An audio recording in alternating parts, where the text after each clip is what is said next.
দোস্ত নতুন বছরের শুরুতেই ভক্তদের সুখবর দিলেন জনপ্রিয় গায়ক ও অভিনেতা তাওসান খান। দোস্ত সামাজিক যোগাযোগ মাধ্যমে বিয়ের একাধিক ছবি ভাইরাল হয়েছে তাওসান খানের। দোস্ত আর এবার তাওসান খান তার বিয়ে প্রসঙ্গে মুখ খুললেন। এন্ড সেকেন্ড নিউজটি থাকবে দোস্ত, কিছুদিন আগে পদপিষ্ট হয়ে আল্লু অর্জুনের এক ভক্তের মৃত্যু হয় দোস্ত, যার ফলে এই কেসে আল্লু অর্জুনকে এক রাত জেলে কাটাতেও হয়েছিল দোস্ত। পরের দিন তাকে অন্তর্বর্তী জামিন দেওয়া হয়। অবশেষে নতুন বছরে সুখবর পেলেন আল্লু অর্জুন। সালাম নমস্কার দোস্ত।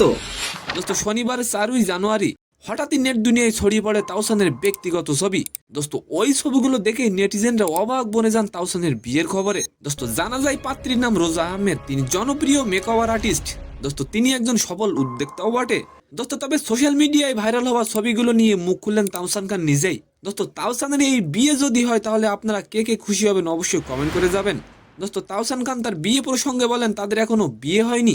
সংবাদ মাধ্যমে তাওসান বলেন অন্তর্জালে ভাইরাল হওয়া ছবিগুলো একটি ঘরোয়া আয়োজনে তোলা হয়েছে, এখনো বিয়ে হয়নি, বিয়ের কোনো আনুষ্ঠানিকতাও হয়নি দোস্ত। তাওসান খান আরো বলেন বিয়ে প্রসঙ্গে বিস্তারিত শনিবার 4 জানুয়ারি সন্ধ্যায় জানাবো দোস্ত। এদিকে পাত্রী নিউ ইয়র্ক ইউনিভার্সিটিতে কসমেটোলজিতে পড়াশোনার পর বাংলাদেশ এবং যুক্তরাষ্ট্রে প্রায় 10 বছর ধরে কাজ করছেন ব্রাইডাল মেকআপ আর্টিস্ট হিসেবে দোস্ত। সেকেন্ড নিউজটি হলো অবশেষে সেই বিতর্কের বোঝা নামলো আল্লু অর্জুনের কাছ থেকে দোস্ত। ভারতের হায়দ্রাবাদে পুষ্পা 2 দেখতে যেয়ে পদপিষ্ট হয়ে এক মহিলা ভক্তের মৃত্যু হয়। আল্লু অর্জুনকে জেলে নিয়ে যাওয়া হয়।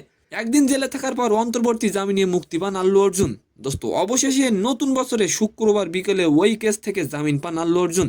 তো সম্মানিত দর্শক, আজকের ভিডিওটি কেমন লাগলো অবশ্যই কমেন্ট বক্সে জানাবেন।